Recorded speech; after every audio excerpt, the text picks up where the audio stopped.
The dead man had no name when we brought him in. He came out of a suit with the tags burned away, drifting near an old freight hull that had torn itself open at the edge of the drift corridor. No registry marks, no mission patch, no way to route a message back to anyone. Just one more body for the ledger. I opened him on a mid-watch while the rest of the ship slept, or pretended to.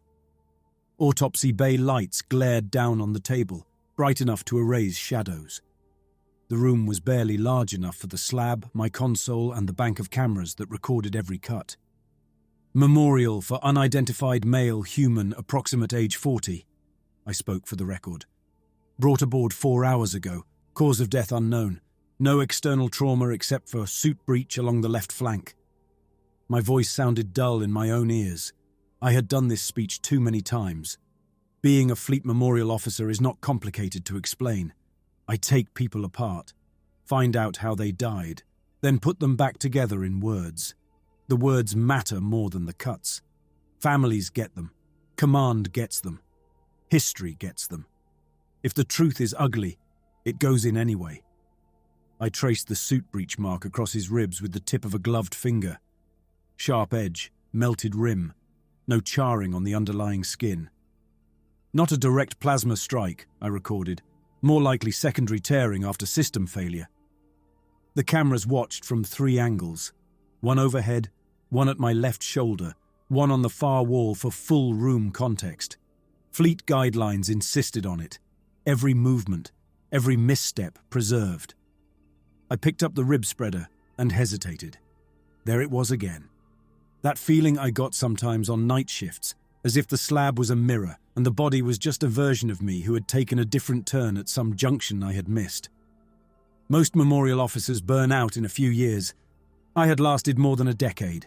You can get too used to being the last one someone passes through. Proceeding with thoracic access, I said, more to steady myself than for the archive. Steel touched bone. The tool bit in with a crunch. When I levered the ribs apart, a faint scent climbed out, thick and metallic, like a fistful of old coins boiled in broth. I noted it for the file. Details mattered, even when no one but another coroner would ever read them. The organs looked normal, lungs pale with a hint of storage damage, heart a little enlarged, liver swollen, probably drink. I worked methodically, taking samples, dictating observations.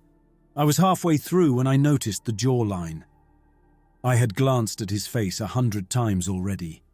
Pale, unshaven, the sort of anonymous face that disappears into a crowd.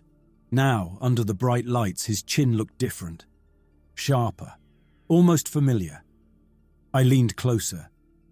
"You were not this handsome an hour ago," I muttered. The camera over my shoulder caught the movement as I brushed my thumb along his cheekbone. The skin was cool and faintly tacky under the glove. There, just at the edge of the orbital bone, a small ridge had formed where there had not been one earlier. I remembered because I always drew the faces. Habit.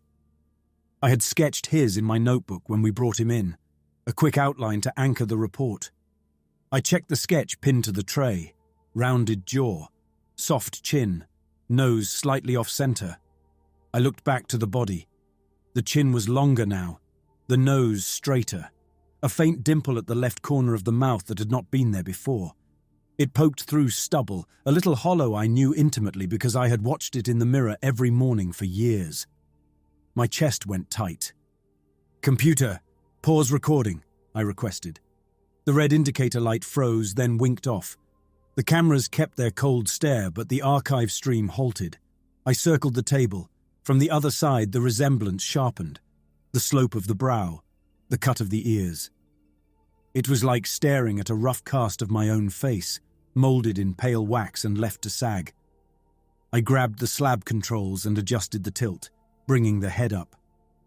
The light picked out tiny details now.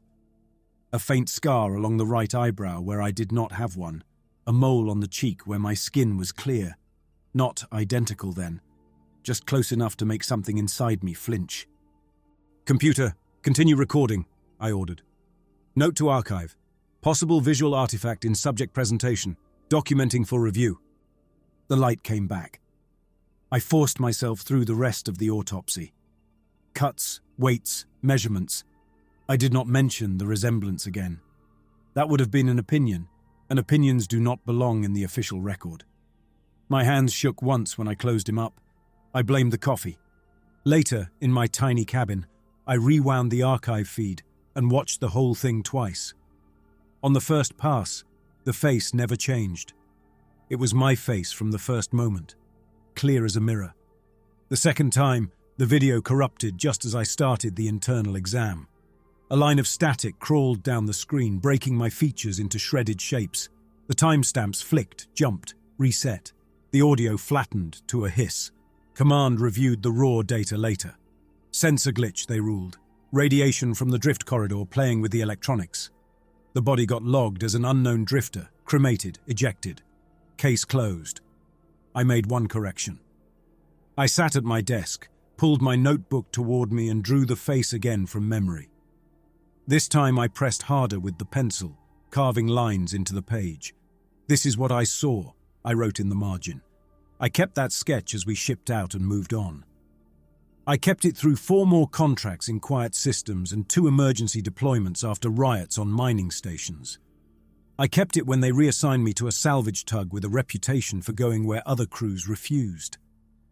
Years turned, as years do. Little changes compounded.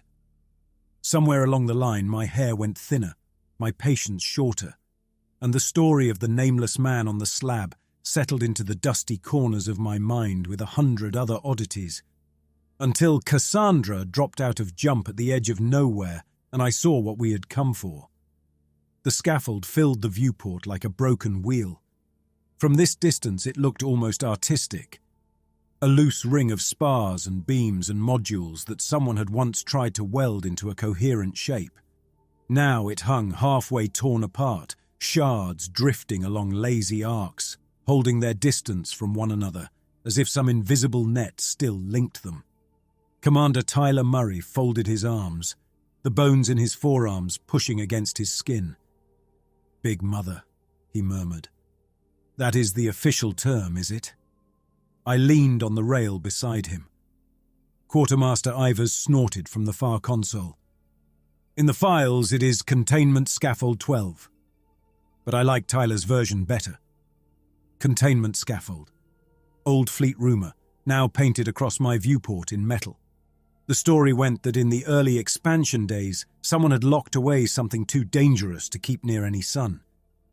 They had built a scaffold around it out here, between galaxies where the nearest star was just another grain of light. On the screen, telemetry crawled along the edge. Relative velocity, anchor strengths, rubble density. I let my eyes slip past the numbers and fixed on the thing itself. The core was invisible. Whatever they had caged sat inside a loose ring of support arms that stabbed at empty space like ribs around a missing heart. Some of those arms had broken. One module had sheared free entirely and now drifted a little below the main plane, turning end over end in a slow tumble. Our job was simple on paper. Survey the scaffold, assess the risk, salvage what we could. If the containment field was dead, tag the coordinates as off-limits and leave. If it still had teeth, find out how sharp. "Range?" Murray asked without looking away. "Stabilizing at 10,000 clicks and closing," Helm responded from behind us. I watched the drifting module complete another lazy spin. "How old is this thing, really?" I asked. Murray shrugged one shoulder. "Before either of us. Before fleet in any form we would recognize. We built the outer ring, the inner bones are older. You ever wonder why they walked away from it? Every day since I signed the contract." He smiled, but it was a worn little thing. Murray had the look of a man who had seen too many bad bets pay off just enough to keep him playing. He was taller than me, leaner, with deep lines carved in at the corners of his eyes from squinting at too many hazard reports. "You recording?" he asked. "Always." The recorder at my collar blinked green. Fleet liked its memorial officers to keep running logs, not just when someone died. It made life easier later, when you needed context. We closed with the scaffold in a slow spiral.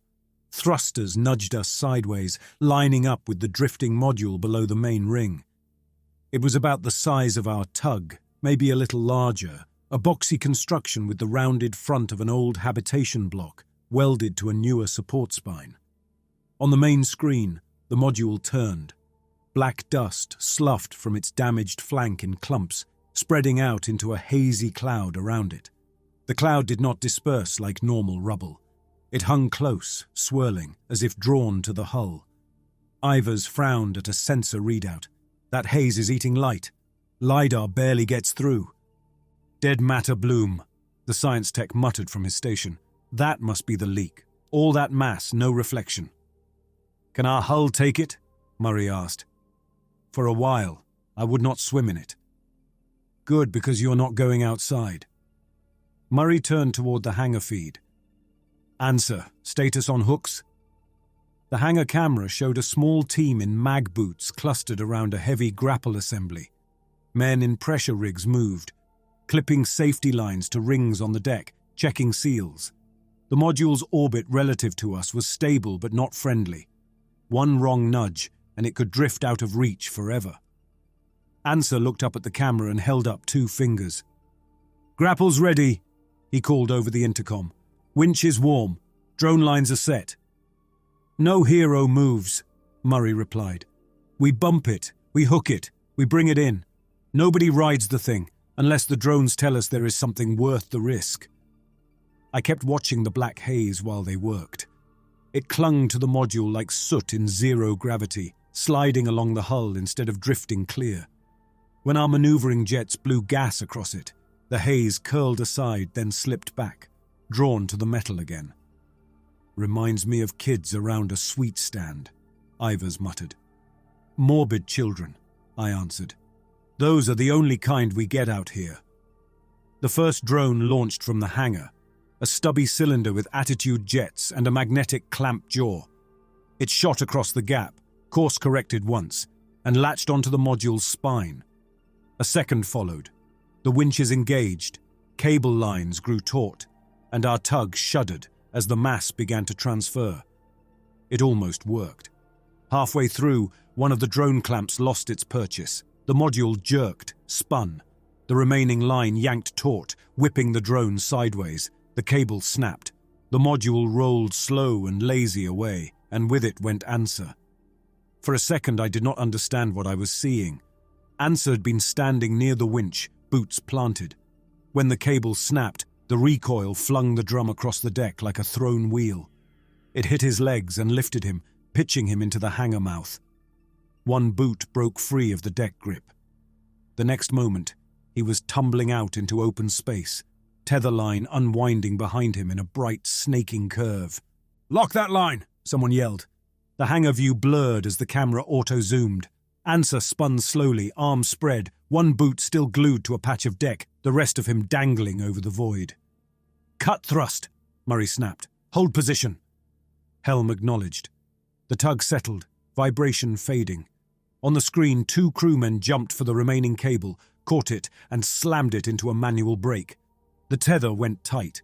Answer jerked to a halt, hanging over the edge. His safety line swung out and brushed the black haze around the module. Dark dust clung to the rope for a breath, then crawled along it toward his suit like ants. "Get him inside," I whispered. They did.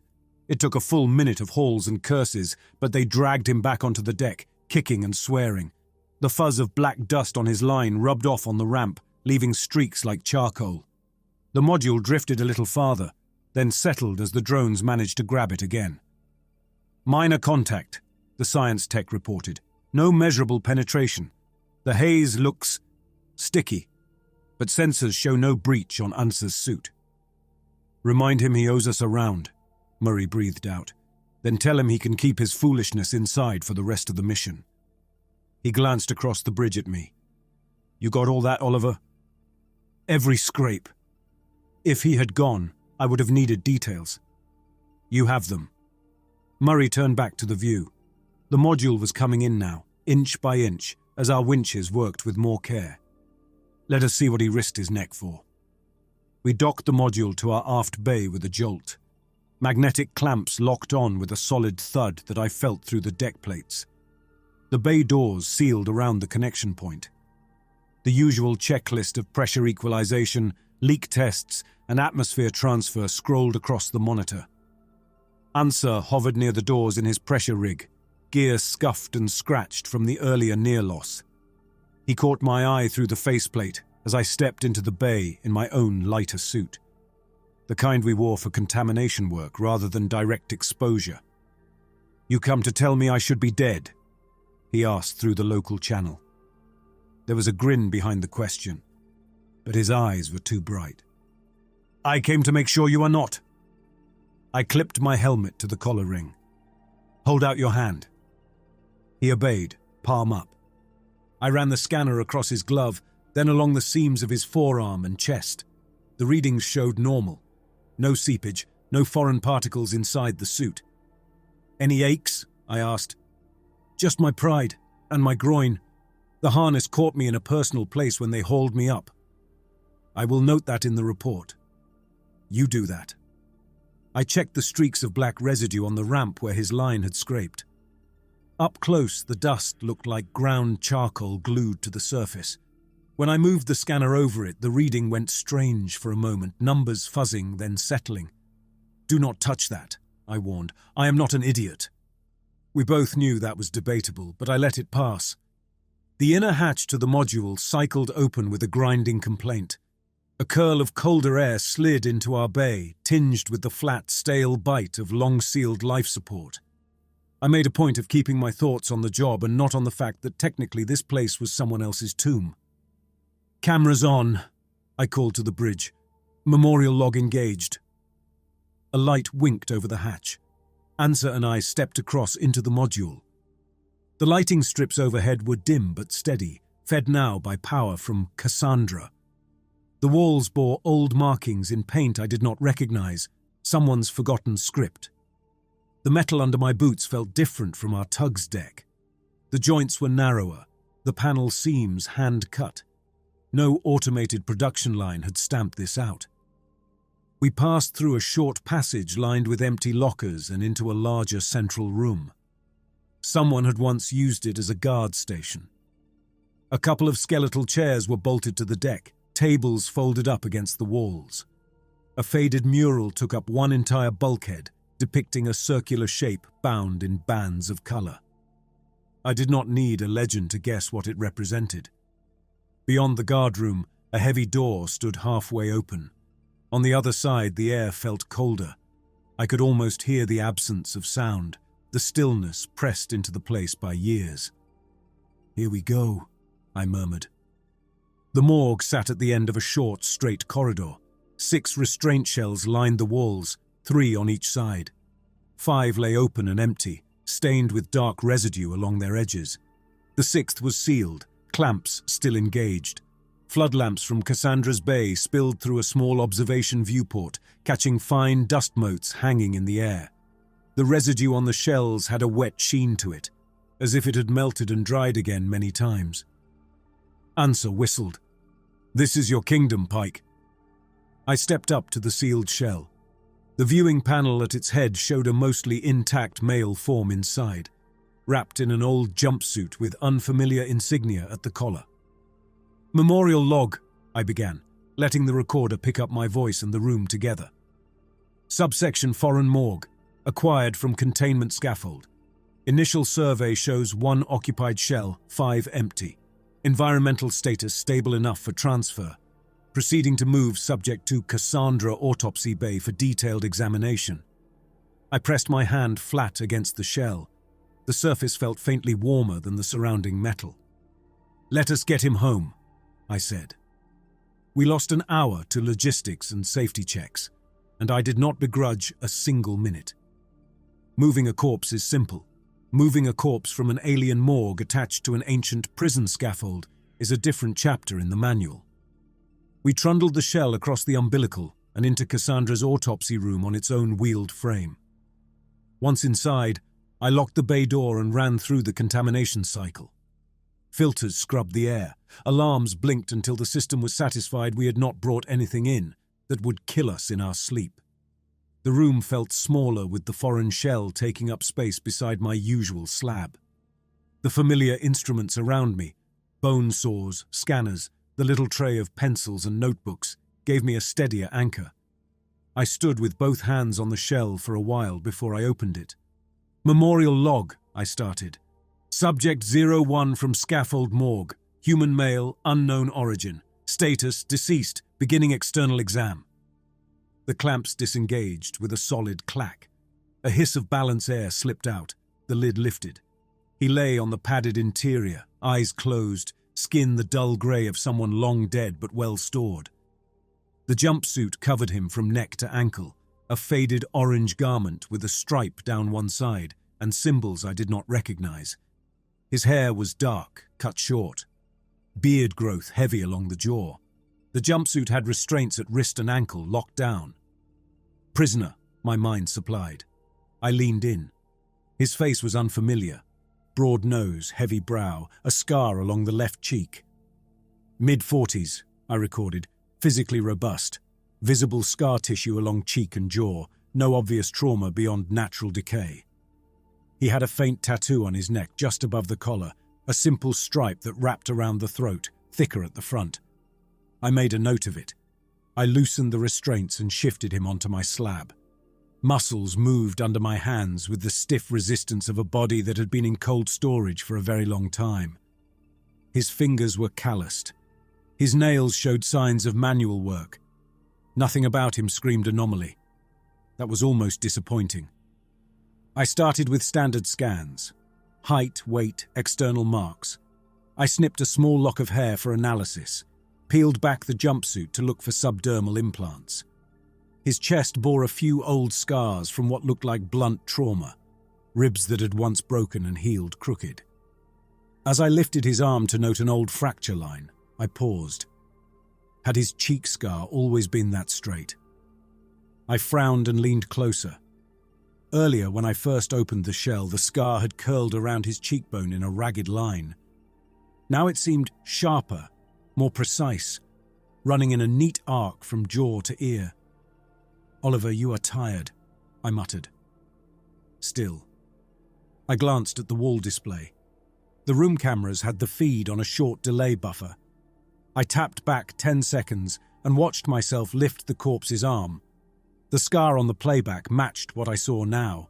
Neat, defined, no change. Maybe I had misremembered. Maybe I was chasing ghosts. I shook the thought off and continued. It was not the scar that did it in the end. It was the tattoo. I rolled him to check his back. A series of symbols ran along his spine, small and faded. I snapped still images, zoomed, logged them. When I rolled him again to check his chest, the neck tattoo caught my eye. The stripe around his throat had grown thicker. I froze. On the first inspection, it had been no more than a thin line, narrow as a cable tie. Now it looked like a collar ring drawn in ink, wider at the front, tapering at the back. The difference was subtle, but undeniable. I stepped to the side, called up the recording from the moment I first opened the shell, and zoomed on the neck. Thin line. I looked at him now. Thick band. "Memorial log," I forced out, noting anomalous change in subject tattoo presentation. Neck marking appears wider than recorded at initial exam. Possible miscalibration of image, flagging for later review. Practice paid off. I grabbed a fresh glove, touched the tattoo. The ink sat under the skin, real as any prison mark I had ever seen. No raised edges, no sign of fresh work. Just pigment settled into flesh that had lain in a dead box for years. I finished the external exam by rote. Measure, photograph, log. The motions calmed me. This was my ritual. Ritually, you can get through anything. Then, because there was no reason not to, I checked Cassandra's crew registry. It was a habit. Anytime we picked up foreign remains, I cross-checked height, weight, and distinguishing features against our own men. Space is wide, but coincidences happen. You do not want to tell a family their son died 3 times in 3 different accidents because no one bothered to check. The registry scrolled past on the screen as it always did. Names, Idaho numbers, duty stations. I let my eyes run down the list while my hands laid out instruments in neat lines. My gaze snagged on one entry: Callum Briggs, cargo handler, age 36, medium build, dark hair, small neck tattoo. I frowned. Callum did have ink, but it was on his forearm. I remembered it. A stylized bird. He had shown it off during shift change once, proud of the work. I opened his file. The image that popped up showed Callum in a jumpsuit, staring at the camera with a half smile. His neck bore a ring of ink, a band thicker at the front. No bird on his arm. The file listed one more detail I had never seen before. Status: deceased. Cause of death: crush injury during cargo mishandling accident. Station Granis, 3 years prior. My hand tightened on the scalpel. In the autopsy bay, the corpse on my slab lay still. The neck tattoo matched the one in Callum's file. The band of ink seemed to darken before my eyes. "No," I whispered. I turned away from the screen and thumbed the intercom. "Bridge, this is Pike. I need confirmation on Callum Briggs's status." Murray's voice came back, calm. "Alive and grumbling in the hangar, last I checked. Why?" "There is a discrepancy in his file. Database glitch. It happens. Do you need him for something?" "I need to see him, in person, now." A pause. "On my way." I did not bother with the corridor's viewports. I walked fast, cutting through the spine passage toward the hangar. Men stepped aside. A few called after me. I ignored them. My mind kept replaying the file entry. Status: deceased. Cause of death: crush injury. A date that predated our current contract. The hangar doors slid open ahead of me. Inside, the space buzzed with work. Equipment rigs rattled as men moved them into place. Drones sat in their cradles with panel covers off, techs elbow deep in wiring. The air carried the dry, dusty feel of a bay between operations. Callum stood near the ramp, arguing with Answer over a crate of replacement clamps. "You owe me that round," Answer insisted. "The whole ship saw you panic when I went over." "I did not panic," Callum protested. "I shouted a reasonable warning about hazard." I stopped a few paces away. Callum turned, laughing, and the laughter died when he saw my face. "Boss?" He wiped his hands on a rag. "We break something already?" My gaze went to his throat. The tattoo ring wrapped his neck in a clean band, thicker at the front, tapering at the sides. It looked identical to the mark on the corpse in my bay. I noticed the old injury. His right leg moved with a faint hitch. Not quite a limp, but a stiffness that had not been there that morning. The fabric of his jumpsuit over that leg bulged differently, seams altered. When he shifted his weight, there was a faint metallic clink from his boot, as if something inside the limb brushed the deck. "How long have you had that?" I asked. He blinked. "Had what?" "The leg." A frown creased his brow. He tapped his thigh. The sound had a dull, hollow quality I did not like. "This? Since Granis. 3 years now. You know that." Ivers passed behind him, carrying a tool case. "Leave the man alone, Oliver. You wrote the memorial for that mess." "I did not," I shot back. Answer looked between us, confused. "You handled Granis. I remember the write-up. Cargo mishandling accident. 1 fatality, 1 permanent injury." We drank to Callum's new metal leg in the mess. He slapped Callum's thigh in demonstration. The limb gave a muted, mechanical thunk. I stared. Images warred in my head. Callum 2 days ago, sprinting down the ramp to guide a loading frame, both legs moving clean and even. Callum at the mess table last week, stretching his legs under the bench with no hint of discomfort. Callum years ago on Granis, which I had never visited. And on my slab, a dead man with his neck tattoo, waiting for me to open him. "Oliver!" Murray stood near the hatch now, watching me. He must have followed close behind. "You want to tell me what is wrong?" "There is a body in my bay," I said. "It arrived from that foreign morgue. When I first opened the shell, it did not match anyone in our logs. Now it does." "That can happen," Murray answered. "Old prisoners, drift cases, Records catch up.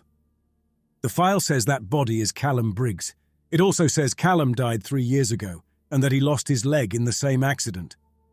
All eyes turned to Callum. He shifted his stance, suddenly self-conscious. "And the problem is?" he asked slowly. "I do not remember that accident," I told him. "I do not remember writing that memorial. And 2 days ago, you were walking without a hitch." The hangar quieted around us. Men pretended to work, tools held in still hands, ears tilted. Callum laughed, but the sound came out thin. "Boss, you sure you are not the one glitching?" He patted his thigh. "This has been with me a long time. I got the tattoo after, remember? You drew it into the file yourself. You even told me it made me look tougher." I looked to Murray for backup. He met my gaze without blinking. "You send me that memorial from Grannis yourself," he told me. "We fought over the wording. You wanted to list the accident under avoidable negligence. And I wanted equipment failure. I remember that argument, Oliver. I did not remember any of that. Not the station name, not the accident, not the fight. But the file existed. My byline sat on it. The dates matched Callum's new history. The leg under his jumpsuit carried quiet hardware. Somewhere very far away, the scaffold turned around its invisible core and shed black haze into the dark. I thought of the nameless man on the slab years ago whose face had almost become my own, the way the video had twisted and failed. I thought of the neck tattoo widening of its own accord while I worked. "Get back to work," Murray called to the hangar at large. "Show is over." Men drifted away in 2s and 3s, murmuring. Tools picked up their clatter again. The mood in the room stayed strange, like everyone walking on a deck that might give way. Murray stepped closer to me. "You want to take a break?" he suggested under his breath, low enough that only I could hear. "A break will not fix this." I kept my eyes on Callum, who had already turned back to his crate, leg moving with that unfamiliar stiffness. Something in that scaffold brought a dead prisoner into my bay and decided he was my cargo handler. And there is a memorial under my name for events I have never lived. What are you suggesting? I do not know yet. But I know a wrong record when I see one.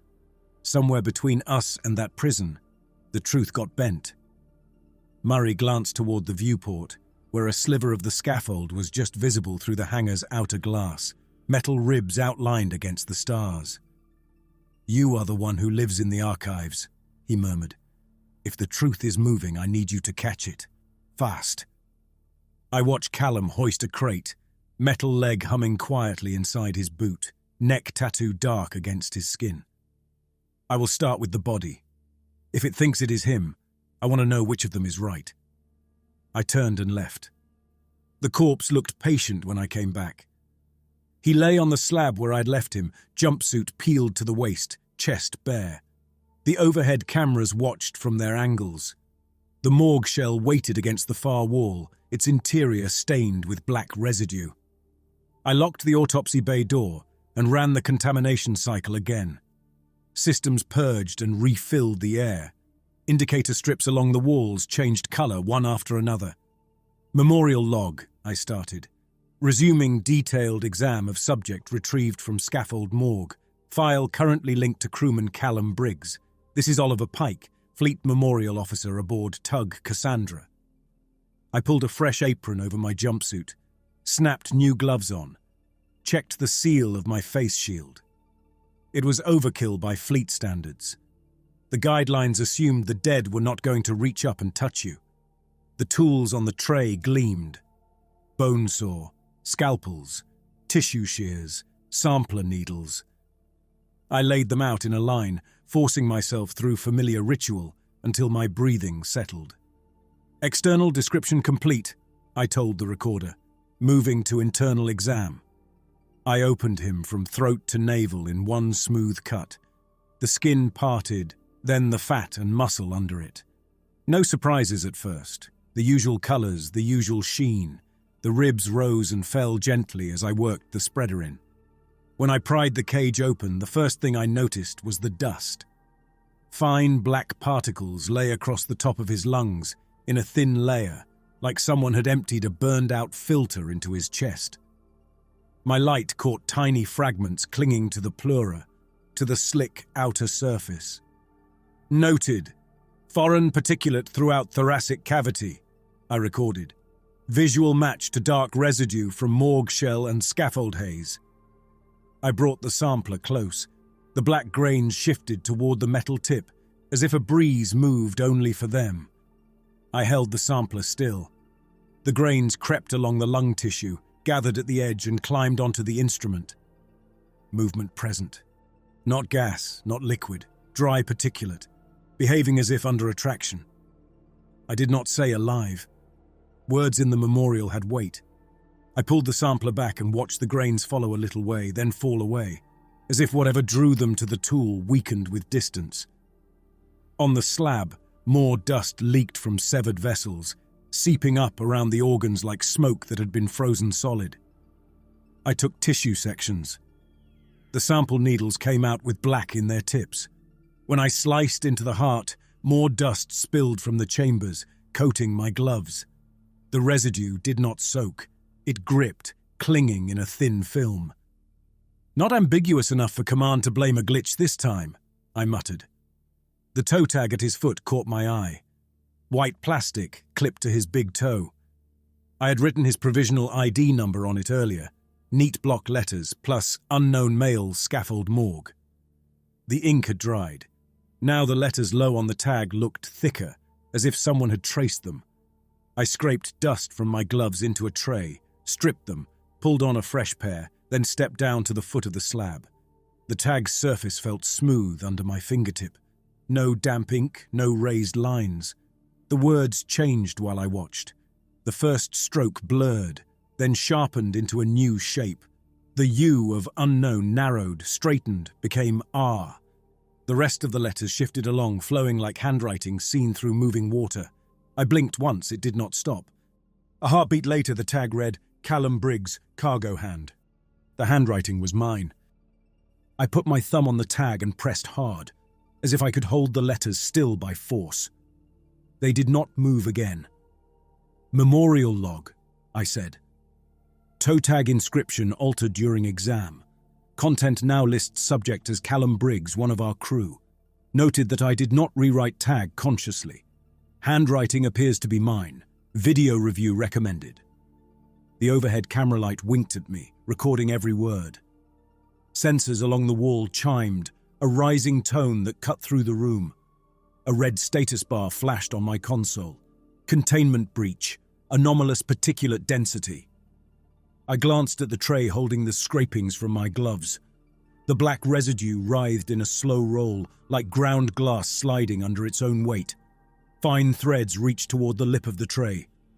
System, seal the autopsy bay, I snapped. Hard quarantine.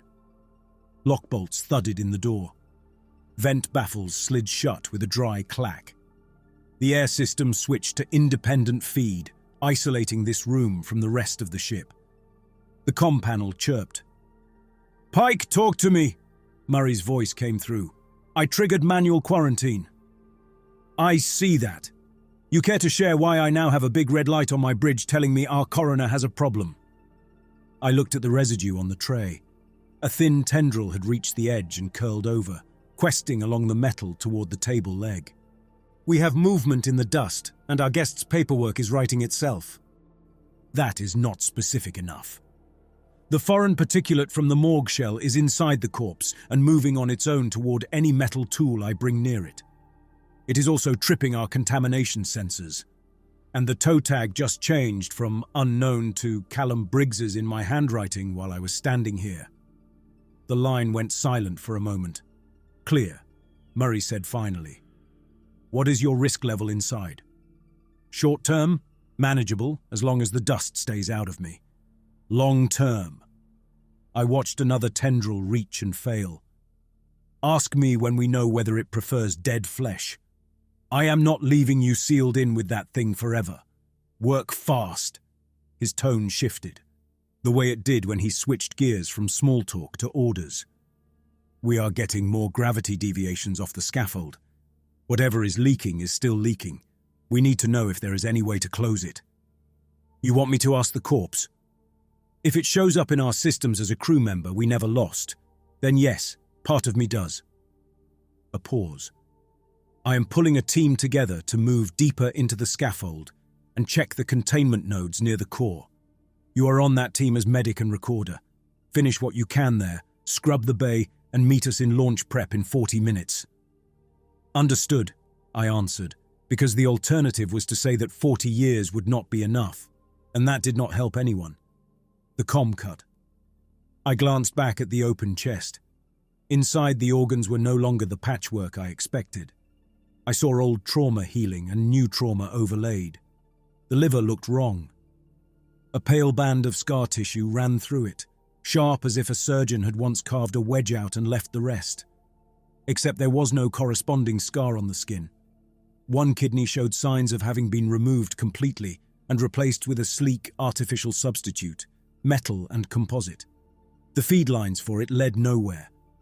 The other kidney, the one it should have replaced, lay in place, healthy.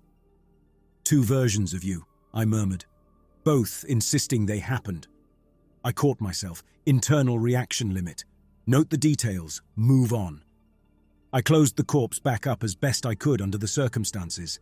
There would be no tidy reconstruction this time, no carefully sutured chest for some hypothetical viewing. I layered absorbent pads over the organs, wrapped the torso in a containment sheet, and slid the body back into the morgue shell. As the lid closed, the black residue clinging to the interior walls stirred. It rose in slow streaks toward the body, drawn like filings to a magnet. When the clamps engaged, the dark stain had spread in a pattern around him, thicker near his head and feet. I scrubbed the room. Quarantine protocol was as much for me as for the ship. Everything that could be burned went into sealed disposal bins. Tools went through chemical baths and heat cycles. I used a coolant hose to wash residue off surfaces, watching the black traces break apart, thin, and vanish in the drains. By the time the sensors dropped from red back to yellow, sweat had soaked the back of my collar. Autopsy bay secure, I told the recorder. Subject sealed in source shell, awaiting further instructions. Strong recommendation to treat all dark residue as active hazard, not passive contamination. I hesitated, then added one more line. Personal note. Viewing of archived memorials from Granis accident recommended at earliest opportunity. I do not trust my own memory enough to leave those files alone much longer. The system chimed, accepting the entry.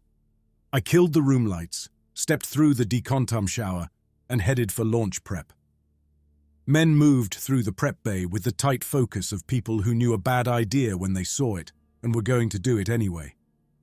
The core access spoke we were meant to traverse was a long, narrow tube that led from the outer scaffold ring toward the unseen center. Years of neglect and collisions had left it bent in places, patched in others, and broken in at least one segment. We had no clear map past the first bend. Murray met me near the rack of heavier suits. Pike. He checked the seals on his own rig, then gave mine a once-over. You look like you rolled in something. I spent quality time convincing our contamination sensors that I am not a bag of sentient dust, I answered. I am in a mood. Good, keep it, helps you stay sharp. He tapped the mission board with the back of his glove. A simple layout glowed there. Cassandra, the attached morgue module, the outer scaffold ring, and a thin line representing the spoke leading inward. A small dot marked the control hub where the original designers had housed containment controls. The plan is simple, Murray said. We take the spoke in as far as the hub, assess the state of the controls, and see if we can stop the leak without pulling anything apart we should not touch. If we can boost the field from that hub, we do it. If we cannot, we mark what we find and fall back. And if the spoke is too broken to get through, I asked. Then we write it up and go home. He almost sounded like he believed that outcome. Answer adjusted his helmet straps nearby. One of the engineering techs, Bren, checked his own gear, lips pressed tight. Callum was not on the list. Murray had left him off, and I was quietly grateful. Any last objections? Murray asked. Plenty, I thought. None that would change the fact that the scaffold was bleeding into us and nobody in Fleet Command was going to come out here and fix their old prison for us. I shook my head. Get me images. I want to see what kind of graveyard they built around their god. Murray grimaced, like he tasted something sour. Let us not start naming it. We cycled through the lock and out into the docking attach point, a short tunnel that led to the mouth of the spoke. From outside, the spoke looked like an emergency stairway stretched thin and wrapped in metal. Rings of support bracing ran along its length at intervals, each one connected by a skin of plating that had been patched again and again. Some plates were scored by old impacts. Others had been replaced by simpler slabs without concern for style. Inside, the air was thin and cold. Our suit boots clamped to the deck with each step, mag soles clicking against the metal. Grav field generators along the spine struggled to keep a consistent pull. A few steps felt normal. The next two were half light. Then a short section went to almost weightless, sending us into careful glides. Watch for weak spots, Murray warned. If you see daylight through the floor, treat it as a bad sign. The first stretch passed in relative quiet. Our helmet lamps cut cones in front of us, revealing flaking paint and old hazard signage in a script none of us could read. Here and there, rust clustered around bolts where moisture had condensed long ago. I kept one eye on the pressure readings scrolling along my visor. The spoke held atmosphere, but the levels rode low. Somewhere ahead, the leak to vacuum was steady. Halfway to the first bend, a disturbance in the air caught my attention. Dust motes floated in the beam of my lamp, not the pale film you see in any closed space, but dark grains that moved with the certainty I had already learned to hate. They tracked along the underside of the bracing rings, sliding toward us in slow bands. "Residue ahead," I called. Anser swung his light upward. "I see it." "Check your seals," Murray answered. "Do not scrape against anything if you can help it." We passed under the first patch of residue. The black grains drew toward our helmets, stopped short against the transparent shields, and clung for a moment before drifting away. Sensors in my suit chimed warnings, registering unusual particulate levels but no breach. Past the bend, the spoke narrowed where a section had deformed inward. Someone had braced it from outside with heavy plates, but the internal passage had lost width. We passed through in single file, bodies turned sideways, packs scraping. Beyond that, the world tried to throw us off. Without warning, the overhead bracing rings jumped. It was a small movement, more a twitch than a lurch, but every suit registered it. The deck under our boots dropped a fraction and sprang back, rattling teeth. "Anchor failure," Bren grunted. "One of the scaffold grav hooks just went out." He barely finished before the spoke shuddered again. Ahead, one of the support rings sheared away from the skin with a sharp crack. The plates around it buckled. A tear opened in the wall like a mouth. Vacuum reached in. Wind roared past us as the thin air rushed toward the gap. It wasn't a full vessel blowout. Too little atmosphere left for that. But the pressure drop dragged at us. Loose dust and rubble whipped forward. "Back! Back!" Murray shouted. Our boots fought to maintain grip. Mag soles strained. Bren lost purchase first. The deck slipped out from under him, and he slid toward the opening, arms flailing. A safety tether snapped tight at his waist. Anser had clipped his line to the ring behind him without comment earlier. That small habit saved Bren from being ripped clean through the breach. He slammed into the torn edge and bounced. His right leg shot forward into the gap. For a moment I saw his boot vanish into open space. The rest of him angled halfway through like a man trying to squeeze out of a closing door. Metal squealed. The support ring twisted farther. The hole widened with a violent jerk. Bren screamed. The sound tore through the comm, raw and wordless. Murray lunged. He threw himself at Bren and grabbed the tether with both hands, boots locking down. Anser shoved in beside him. My body moved before my mind caught up, one hand grabbing the rail along the wall, the other reaching for anything I could hook onto Bren's harness. For a few seconds we existed as a single structure. Men, tethers, failing metal. The spoke tried to split. Our joints and straps refused, straining. Then the emergency shutters closed. Heavy plates shot across the breach from inside the walls, slamming together. The shock ran up through Bren and into the rest of us. Air pressure stabilized in a series of short, rough steps as backup systems kicked in. Bren sagged. "Pull him in," I snapped. We did. Inch by inch, we dragged him away from the sealed hatch and back onto solid deck. His breathing came in short, ragged bursts over the comm. I checked his vitals on my suit link. Heart racing, blood pressure wild. Nothing unexpected for a man who had just had most of his body hanging over vacuum. "Anything broken?" I asked. He lay on his back, chest heaving, suit scuffed. He lifted his head, gaze tracking downward toward his right leg. I followed it. Nothing hung beyond his thigh. From mid-thigh down, the leg simply did not exist. His suit ended in a sealed cap over a rounded stump, smooth and reinforced, as if it had been manufactured that way. No ragged tear, no blood, no exposed tissue. The fabric bore the correct seamwork of a limb designed for a prosthetic socket. "Bren," I whispered, "can you move your toes?" His laugh came out high and thin. "Not anymore." He reached with gloved hands and slapped at the cap. The gesture was too confident to be a man who had just lost a limb. It was the movement of someone who had done it 1,000 times, checking a familiar limitation. "I told you this spoke was a maze," he went on, still breathless. "I should not have come.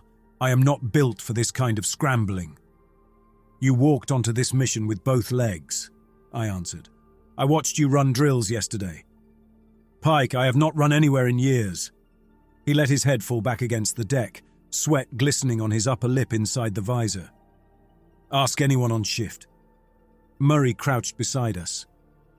"He has always been like this," Murray said quietly.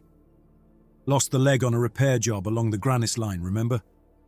You wrote the memorial for the man who died in that accident. Bren here got the consolation prize."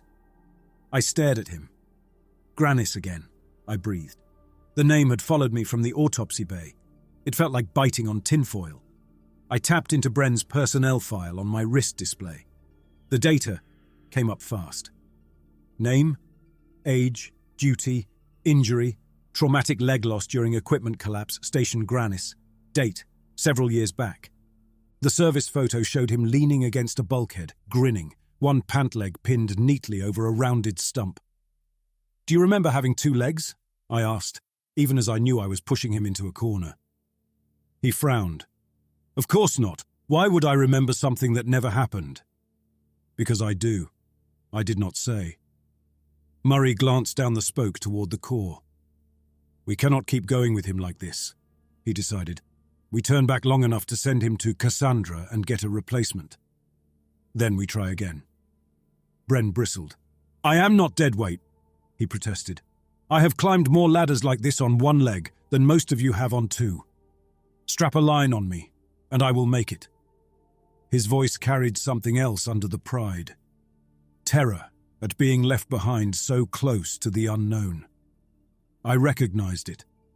I had heard it from men bleeding out who did not want to die in a side room. "We send you back," I repeated. "It is not a debate. You are still in shock." You just lost a limb," I cut in. "I know your file says it happened years ago, but your nervous system did not get that memo." He fell silent. His eyes slid to the sealed cap again, then away. Murray touched my arm lightly. "You escort him. Answer and I will go on." I shook my head. "You want your medic and memorial officer with you at the pointy end. If you are about to step into the thing that grabbed this man's leg out of the timeline, you are going to want someone who can tell you exactly how it kills you." We stared at each other through our visors. It was not bravado. It was math, the kind that counted bodies instead of numbers. If the spoke tried to rewrite them again, my skill set would matter more at the front than hauling a shaken engineer home. "Answer can handle the escort," I added. "He owes Bren a favor." Answer snorted. "True that," he muttered. "Come on, Limp. I will race you back to the ship." Bren's laugh came out a touch more genuine that time.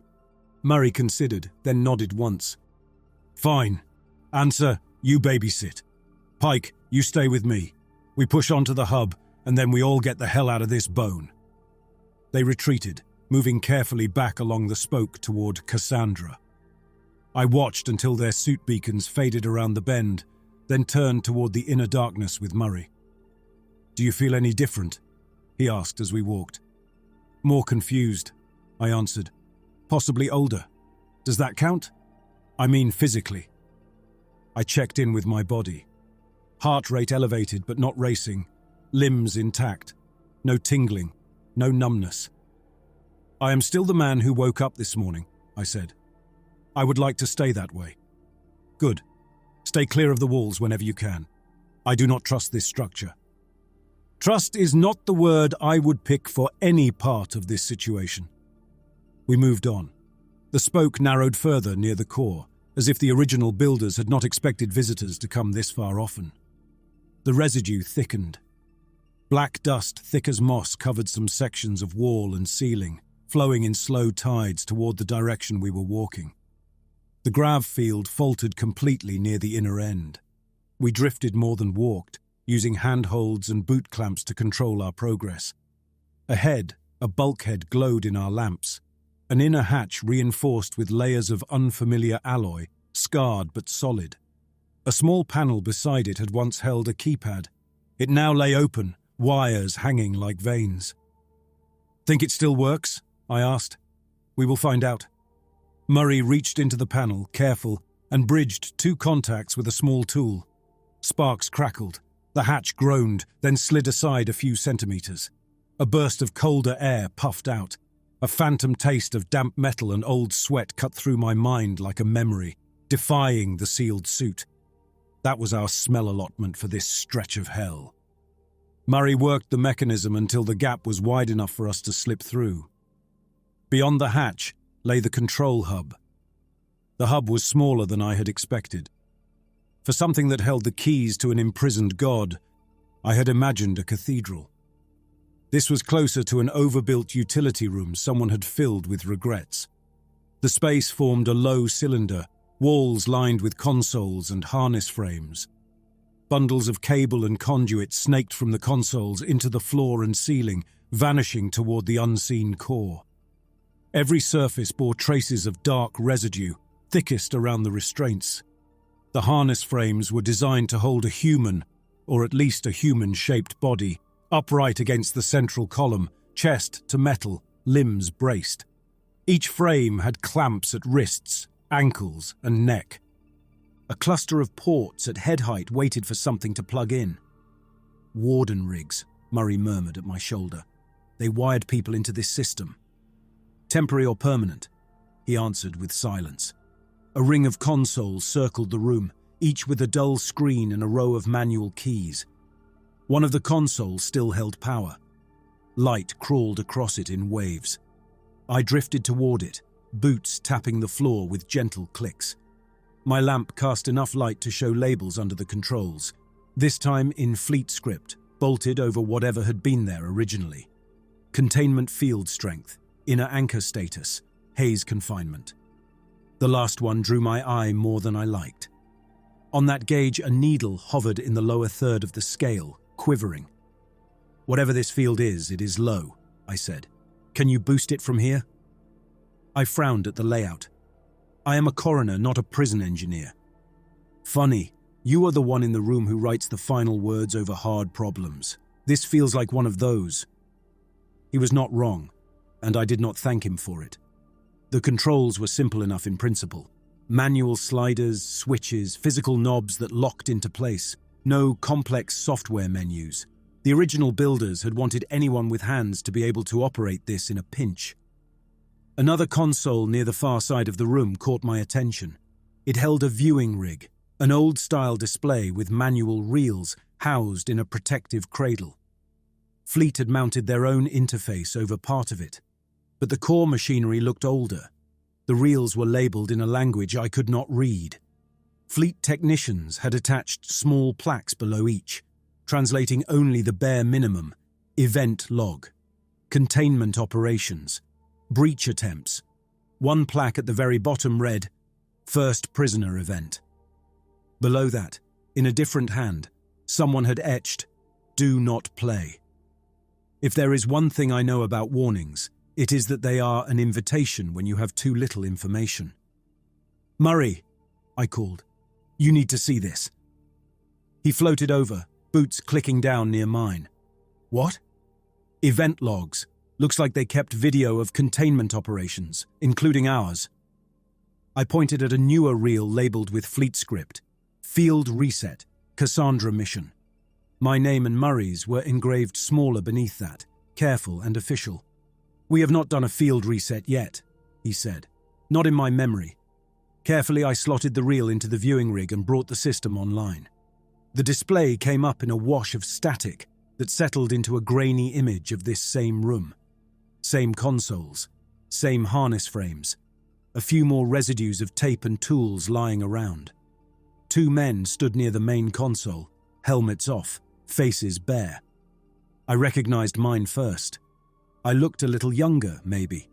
Or maybe that was just the shock of seeing my bare head under different lights. The scars matched. The tired lines around the eyes matched. The way I carried my shoulders a little forward from years of leaning over slabs matched exactly. The other man was Murray, no question. Video Oliver and Video Murray moved through the space with a casual certainty that told me this was not their first time here. They spoke, but the playback had no audio. The camera angle held steady from a high corner. I watched myself walk to the main console and flip a sequence of switches. Those are shut-off steps, Murray muttered beside me. Look at the labels. He was right. On the screen, my hands moved through a clear pattern. Dropping containment field strength, opening conduit lines, redirecting power away from anchor nodes and towards some other channel. Video Murray pulled a lever on a side column. A warning light flared on the far wall. The walls shuddered. Fine black dust rose in spirals from the harness frames and flowed inward, toward a point off-camera that had to be the core. That is a release sequence, I said. How can you know? Murray asked. Because I have seen enough systems die to know when someone is taking their restraints off. On the screen, the two men shared a brief look. My own face, years earlier, held a calm I could not imagine feeling in this room now. Murray's held something like grim satisfaction. Then the video cut out. Replay timestamp scrolled along the top of the frame in sharp digits, marking a date long before Cassandra was commissioned. Someone had logged this as history. My head rang.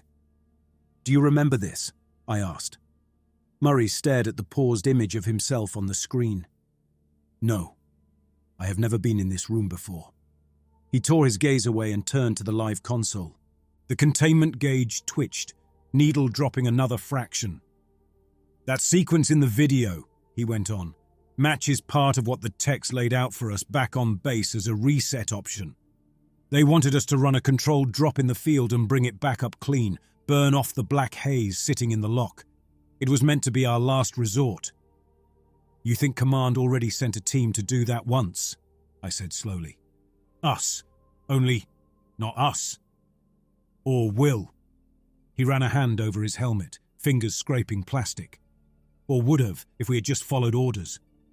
We both stared at the screen again. The idea settled in my gut with a heavy certainty. This place wanted us to play our part. The path had been laid out so neatly. Come in, find the hub, run the exact sequence your own past selves are shown running on this convenient instructional reel. Maybe it is not Command pushing that story, I said.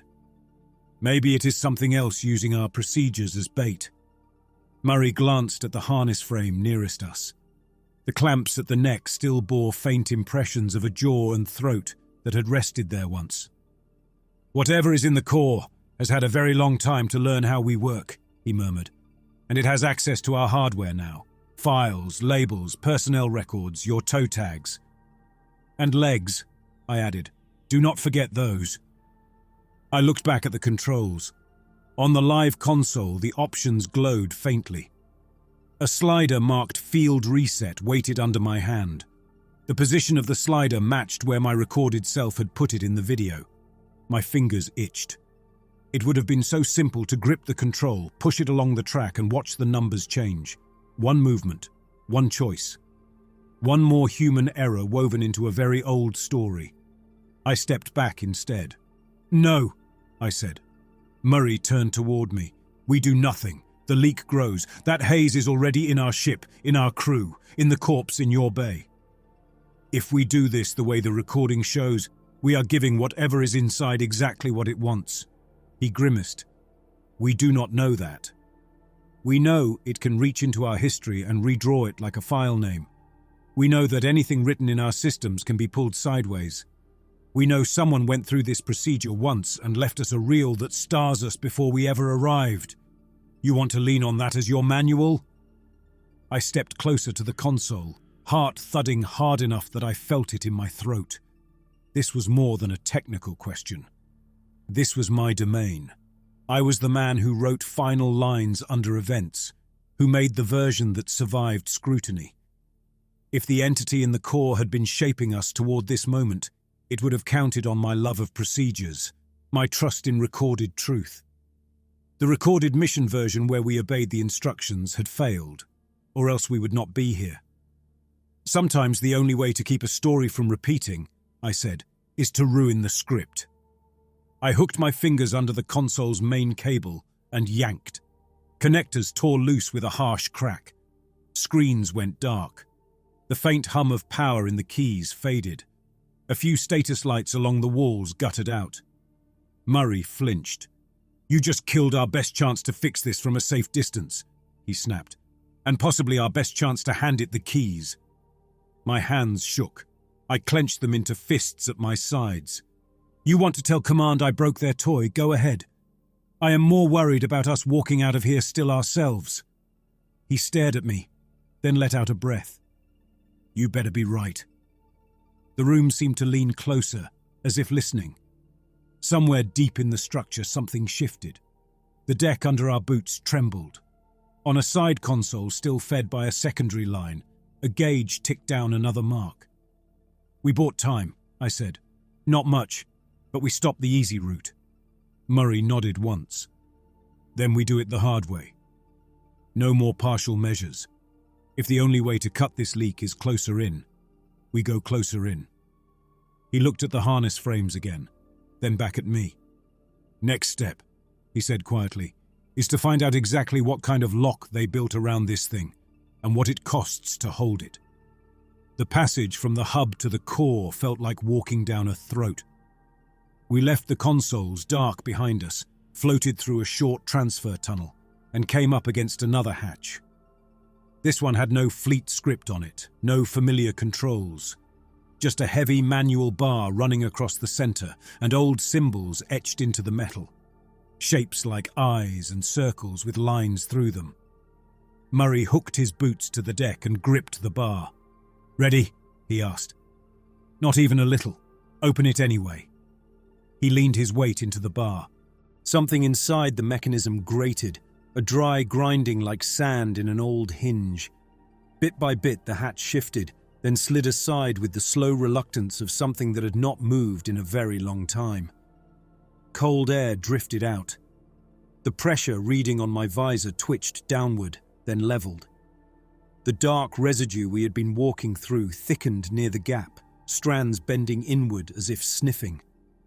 We stepped through. The corridor beyond was short and narrow, more like a service tube than a main passage.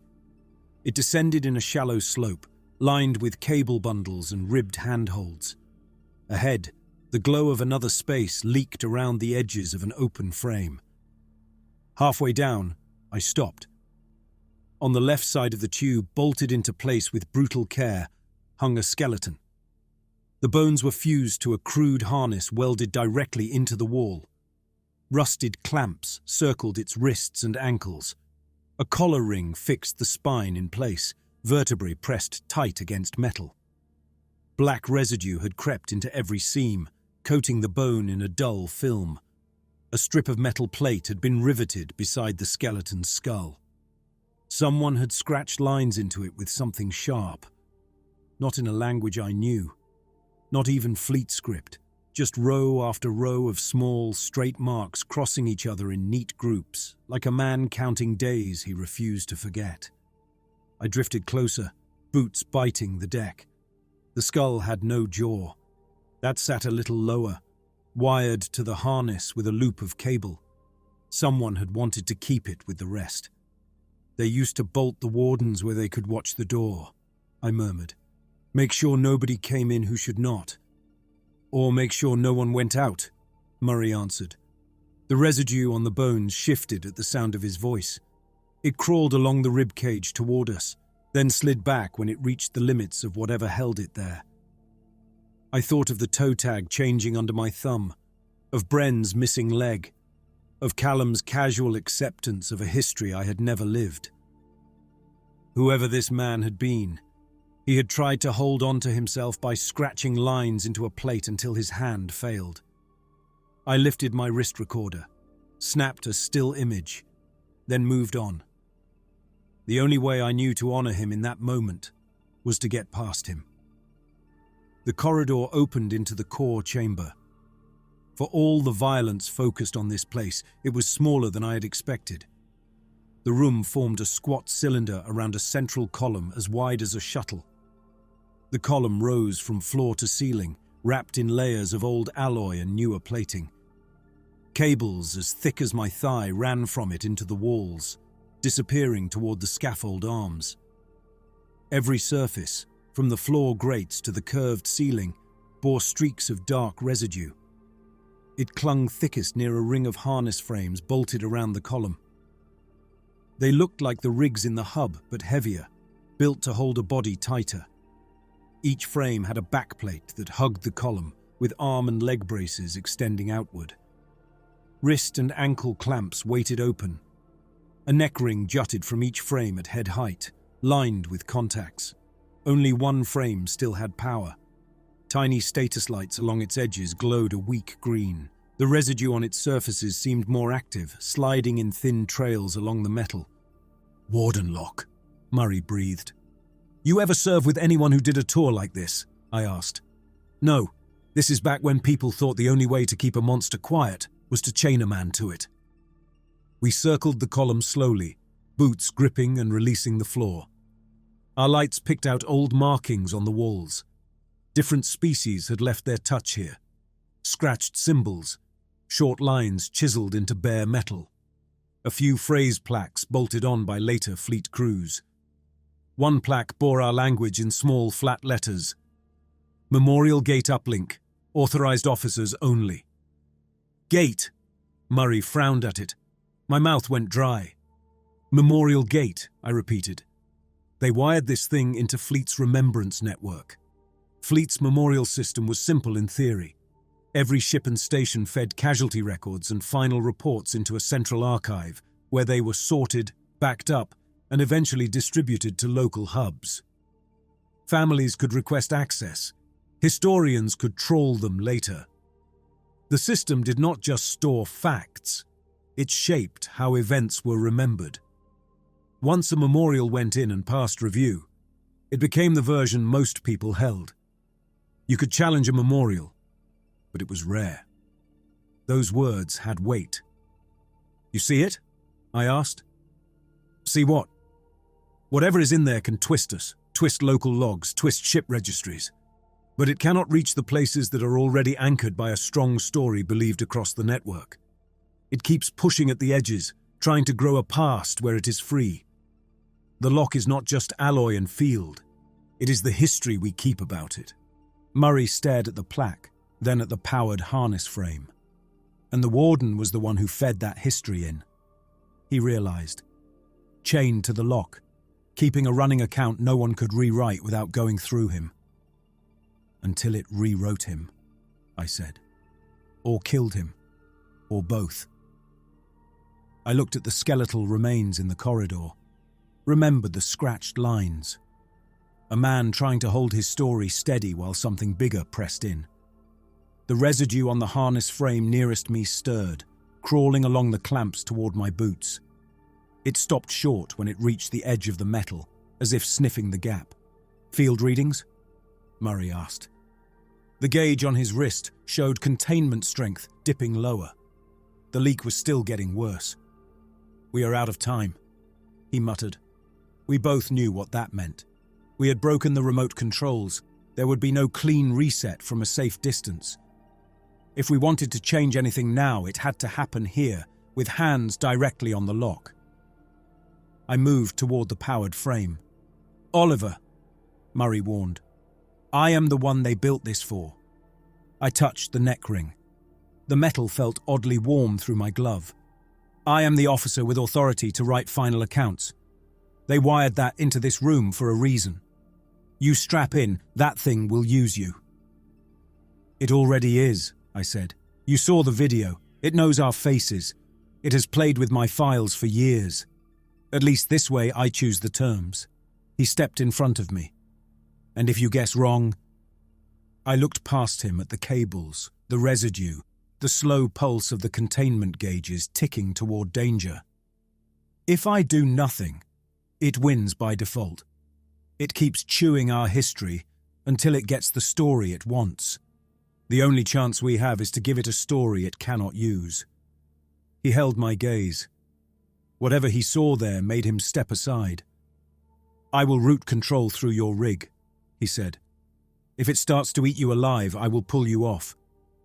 Do not make promises you cannot keep." He moved to a control box mounted by the frame. Fleet techs had grafted it on during some earlier refit. Thick conduits ran from it into the column. Simple switches controlled where the harness sent its signals, back into the scaffold systems, out through the memorial gate, or both.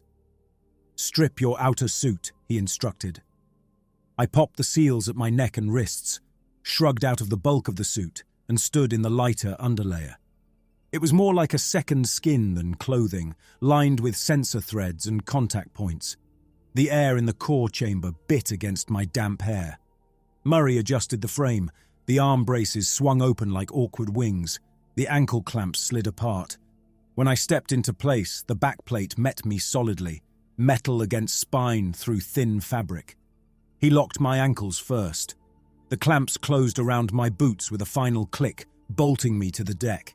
Knee braces clicked over my joints. "Last chance to argue," he said. "You know I am no good at last chances." I gripped the arm braces. "Just try not to screw up your half." He snorted.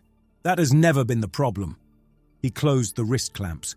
Metal bands snapped around my forearms just above the wrist bones, tight enough to bite.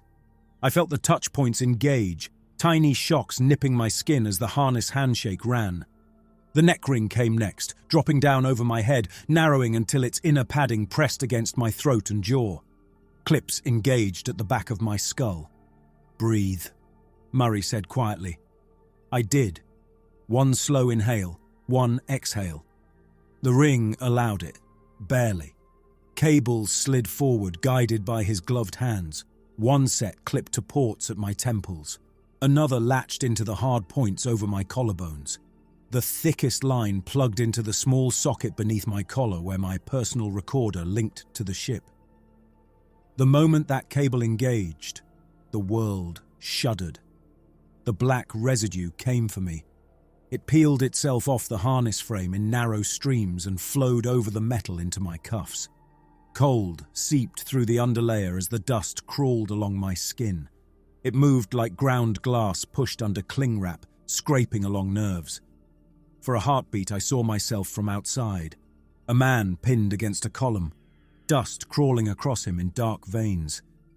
Then the view snapped back inside my own skull. "Containment hub, this is Oliver Pike," I heard myself say.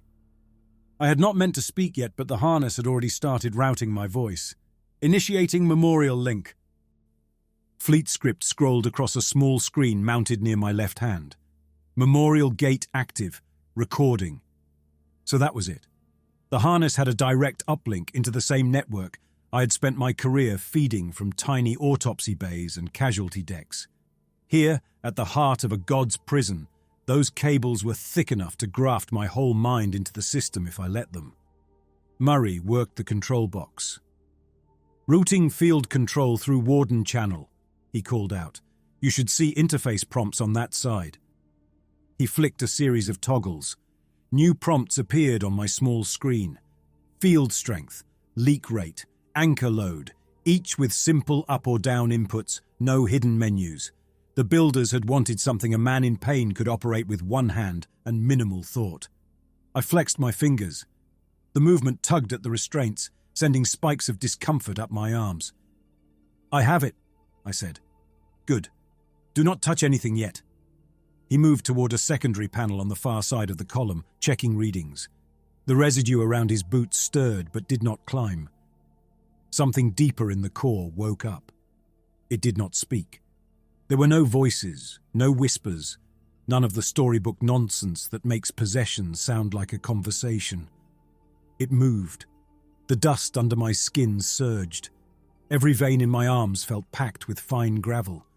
I gritted my teeth as the sensation climbed toward my shoulders.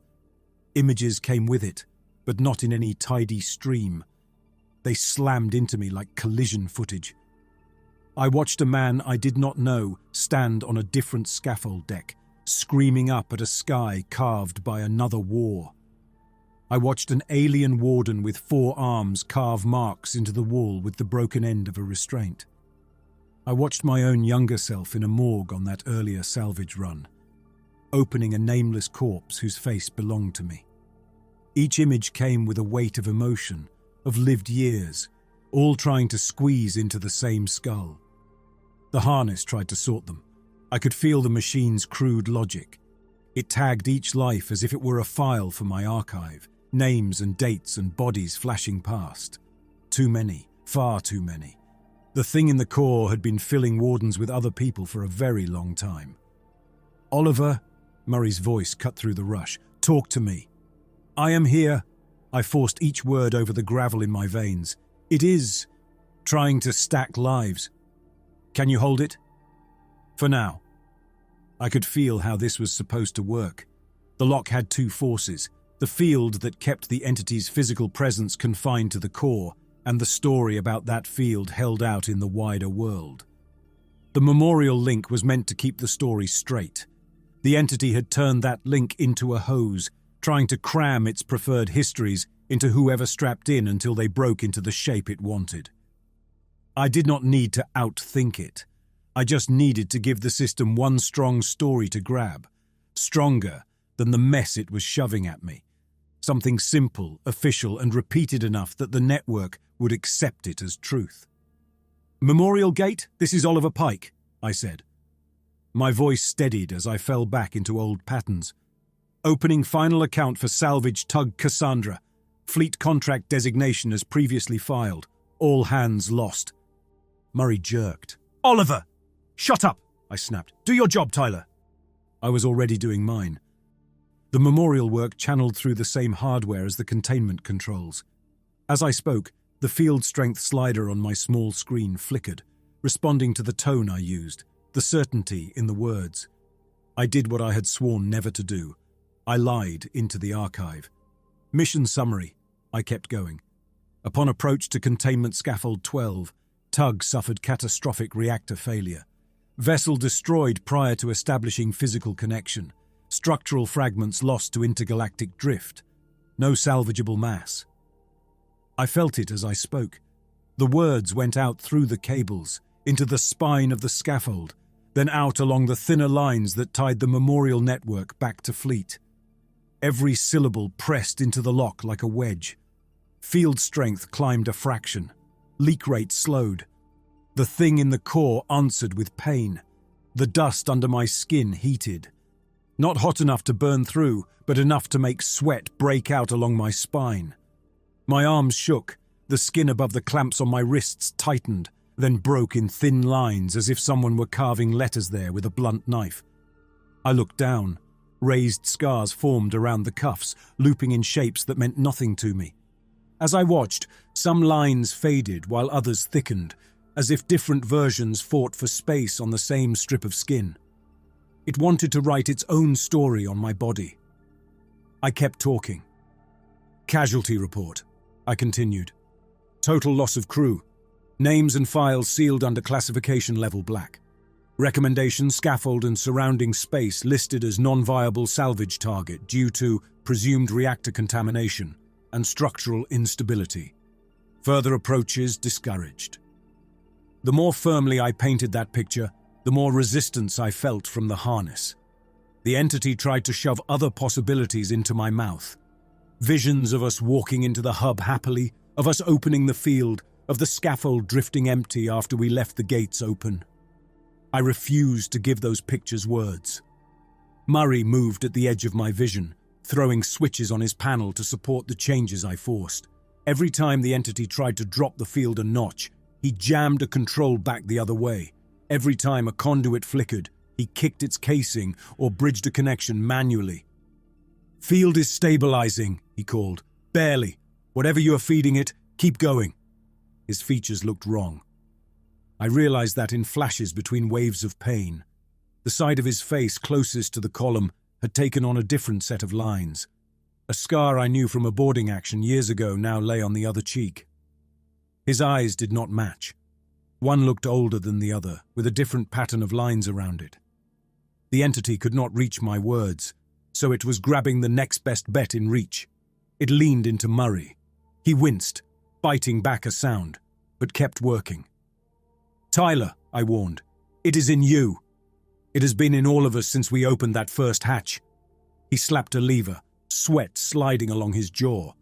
"Finish the damn report." The containment gauge dropped suddenly. Not by much, but enough to make the residue all around us shiver. On the far side of the column, another control box blinked awake on its own. Switches flipped without any visible hand. A lever eased downward, aiming to open some inner channel. Murray moved. He pushed off his console and slammed into the rogue panel, grabbing the lever with both hands. His muscles stood out under his suit as he hauled it back up. His face twisted, one eye now a little out of sync with the other, as if each side of his brain wanted a different outcome. "Help me," he grunted. I could not. My limbs were locked. All I could do was watch as he wrestled his own body. The entity fought him through his nerves.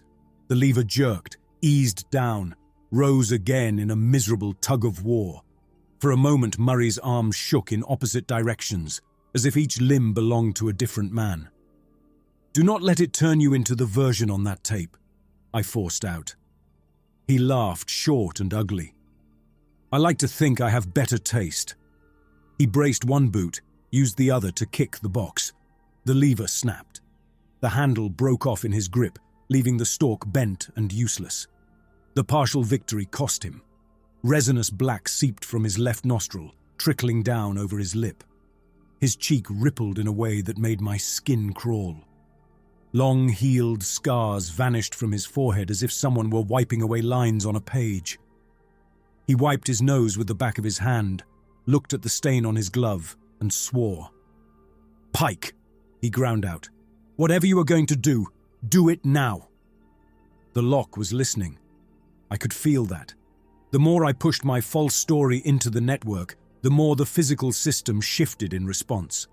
The field was old, designed around the idea that the warden's account and the force of the containment were linked. The entity had been using that for its own ends.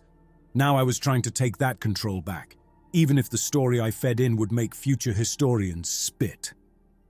I drew breath, tasting hot air and dust in equal measure. "Final note," I said. "Memorial Officer's closing assessment." This was the part that always mattered most. The small paragraph at the end of a file where I tried to capture who someone had been, what their death meant. I had written hundreds. I had meant every one. I had to mean this one too, even if it was a lie.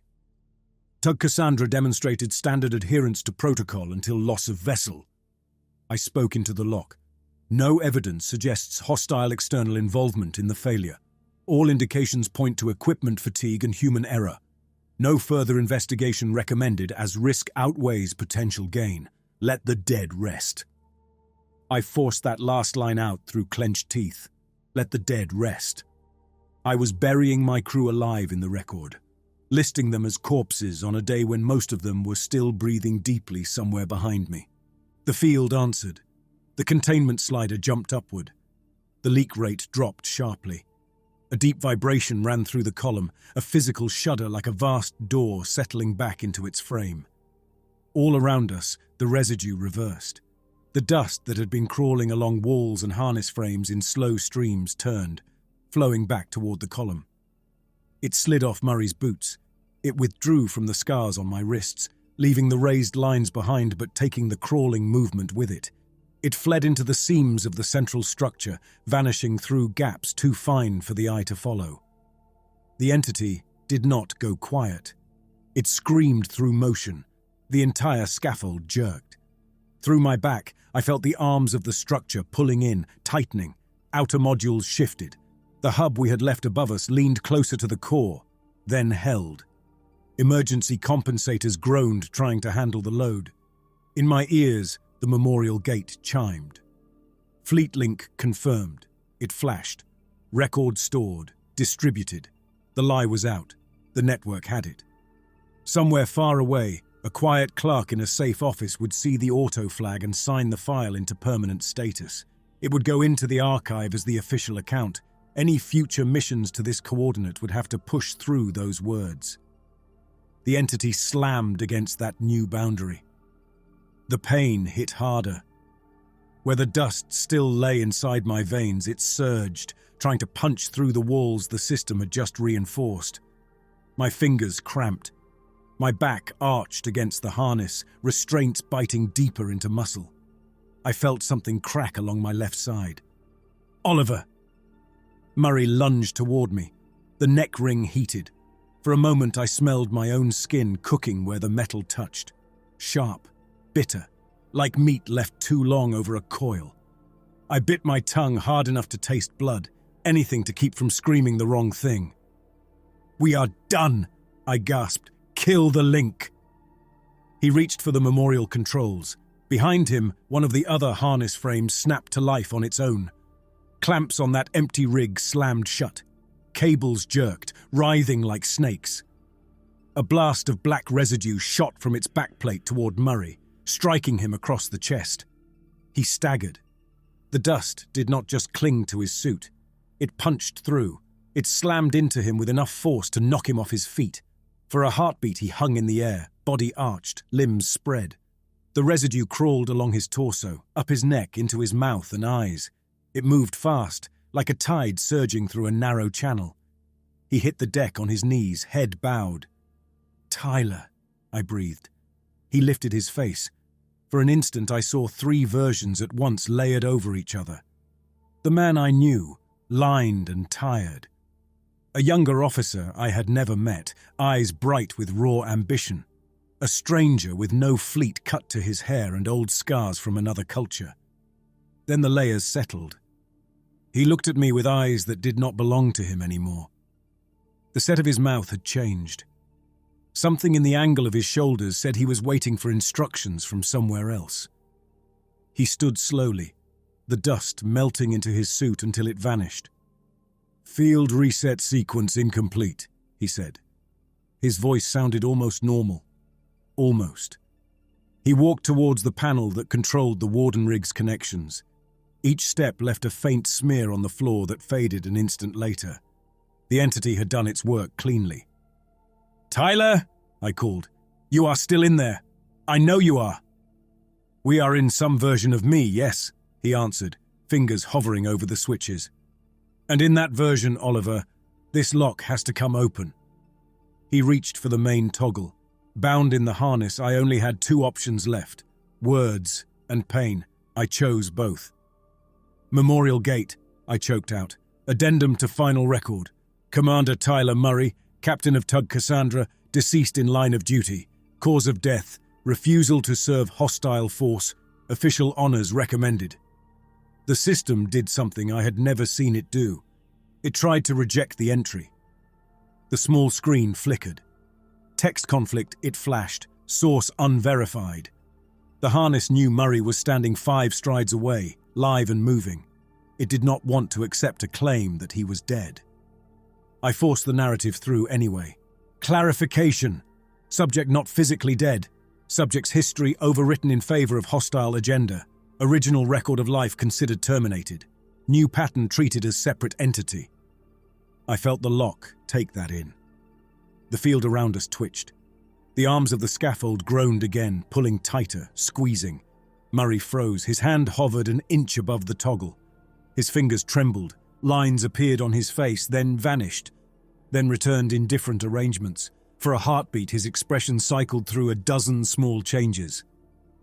I did not agree to that, he whispered. I know, I said. That is why it counts as sacrifice. He closed his eyes. When he opened them again, they were his. Bastard, he muttered. He grabbed the memorial control box with both hands and ripped the cables free. The harness around my throat cooled. The small screen went dark. Whatever link had carried my words into the network now hung loose, severed. The field held. The containment gauge on one of the wall displays settled into a narrow band just shy of critical. The leak readout dropped so low it was almost zero. We had done enough. The entity threw one last tantrum. The column convulsed. A deep crack ran through the chamber, splitting the floor grate between my boots. The whole scaffold shifted, arms bending inward, metal deforming in ways it was never meant to. Time to leave, Murray grunted. He staggered to my frame and slammed his hand on the quick release. The harness resisted. It likes me, I croaked. Join the club. He kicked the base of the frame. The jolt loosened one of the ankle clamps just enough for him to pry it open. He worked up my body in brute steps. Ankle, knee brace, wrist. Each release hurt. Blood rushed back into compressed flesh like acid. When he popped the neck ring, my head fell forward, free of the metal for the first time since I had stepped in. The burned skin under my jaw throbbed. Can you walk? He asked. Define walk. He jammed my helmet back into place and hauled me off the frame. My legs buckled at once. I would have gone back down if he had not hooked an arm around my waist and taken most of my weight. You have always been useless at first steps, he muttered. Yet you keep hiring me. We lurched toward the exit. Behind us, the harness frames shuddered. A few clamps snapped open and shut like jaws. Residue streamed past us along the floor, no longer reaching for us, just rushing back toward the core as if pressed by an invisible tide. We stumbled through the corridor past the skeleton. The lines carved into its plate vibrated as the structure groaned, then went still. The spoke back to the hub had not enjoyed the core's last convulsion. Panels hung loose. Some braces had buckled inward, turning the path into a zigzag of jagged metal and narrow squeezes. We moved as fast as my half-dead legs allowed, which was not very. Murray dragged me more than I walked. A section of deck under us dropped suddenly, then sprang back. I heard something in my left ankle tear. Pain flared. I bit it down. Answer, Murray called into his comm. Status. Static answered. He tried again, voice sharper. Answer, report. A crackle came through, then Answer's voice, thin with strain. Still on the spoke halfway up, he said. Things just shifted. Bren and I are holding position. The whole ring is trying to fold in like a clam. Get back to Cassandra, Murray ordered. Now, cut loose and back the ship off. We will meet you at the docking point, or we will not. You are not leaving without... That is an order. Silence. Then a clipped acknowledgement. The next stretch passed in a blur of effort and near misses. Twice we nearly went into sudden gaps where the deck had peeled away. Once a crossbrace tore free right behind us, spinning lazily in the reduced gravity, its edge close enough to catch the back of my suit and rip a shallow groove. By the time we reached the hub, my breath came in dry bursts. My legs felt like someone had replaced key pieces with bad imitations. The hub itself had taken damage. One console lay in pieces, shattered by a fallen support. The viewing rig that had shown us our other selves had popped off its mount. The reel that contained our recorded betrayal lay unspooled across the floor in a tangle of thin tape. I stepped over it without looking down. We hauled ourselves through the last tunnel to the docking attach point. The hatch there was half open, and beyond it I could see Cassandra through the small viewport, rocking against her moorings as the scaffold shifted around her. Her hull bore new scars. A support beam from the scaffold had scraped along one side, leaving a bright, raw streak in the plating. The docking collar flexed, stressed by the movement. Inside the airlock, Ansa waited in his suit, helmet off, face flushed. "You are alive," he blurted when he saw us. "Temporarily," Murray answered. "Get us through, then detach. The whole structure is trying to eat us." Ansa helped me through the lock while Murray worked the separation controls. The extended passage between Cassandra and the ring retracted in stages, panels folding, seals breaking one by one. Once the last clamp released, Ansa slammed the inner hatch shut and spun the manual wheel for good measure. Through a small port in the lock, I watched the scaffold move. The ring arms drew in, closing around the core, leaving the section we had been attached to hanging out like a broken tooth. Some deeper mechanism pulled it farther inward, reconfiguring the whole skeleton into a tighter, more compact cage. Our tug drifted free, pushed away first by residual motion, then by her own thrusters as Helm nudged us clear. Only when the scaffold started to shrink in the viewport, turning from an enormous broken wheel into a knot of metal and shadow, did I let my muscles give out. They put me in the med bunk and argued overhead in low, tight voices about what to write in the initial report. I listened with one ear, drifting in and out as pain washed back and forth. In the end, it did not matter what they wrote in those first drafts. The memorial I had carved into the lock had already gone ahead of us. Years later, I work in a room with no windows. That sounds like punishment when you say it out loud. In truth, it is a kindness. The fewer stars I see, the easier it is to pretend there is nothing out there waiting for the right story to climb. My office is small but orderly. A desk with a console. 2 chairs in case someone braver than me wants to sit and argue about a file.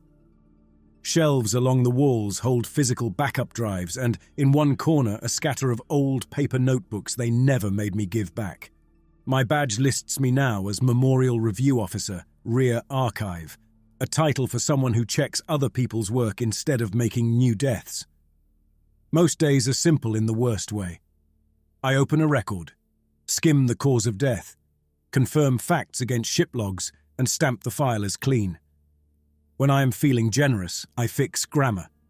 When I am feeling less generous, I leave it as written, so the voice of the original officer stays intact. The scars from the harness have faded from raised red to pale lines, but they never quite go. Bands circle my wrists like bracelets. The skin under my jaw is uneven where the neck ring burned me. Some mornings my left leg refuses to cooperate for the first few steps. The doctors call it nerve damage from compression. I call it a reminder to sit down when I can. The dust never left entirely either. Tiny flecks lie dormant beneath my skin, visible only when the light hits them at a slant, like grains of metal caught in clear glass. They do not move, not anymore. I am halfway through a dull dispute about a freighter explosion when the console chimes in a different tone. High priority request, the header reads. Subject, hazard review and salvage rights. I open it. A small outfit I have never heard of has filed a petition. They want permission to approach an old scaffold listed in the archive as non-viable. Their argument is simple. No one has touched the site in a long time, and while the official record lists it as a loss with no salvage value, their scanners have picked up mass that suggests intact structures. They quote my own memorial in their supporting documents. Tug Cassandra suffered catastrophic reactor failure prior to establishing physical connection with Containment Scaffold 12. No salvageable mass. Further approaches discouraged. They argue that discouraged is not the same as forbidden. I sit back in my chair. For a moment the office feels smaller. Not because the walls move, those are solid, familiar panels, but because memory presses in. The feel of clamps around my wrists, the smell of my own skin heating under the neck ring, Murray's face flickering through borrowed lives. Tyler is alive, for certain values of alive. They gave him a shore post after the med teams did what they could. Sometimes his left eye moves a heartbeat out of sync with the right when he is tired. Sometimes he forgets a joke he is halfway through telling because another memory tries to climb in. He carries on anyway. That is who he is.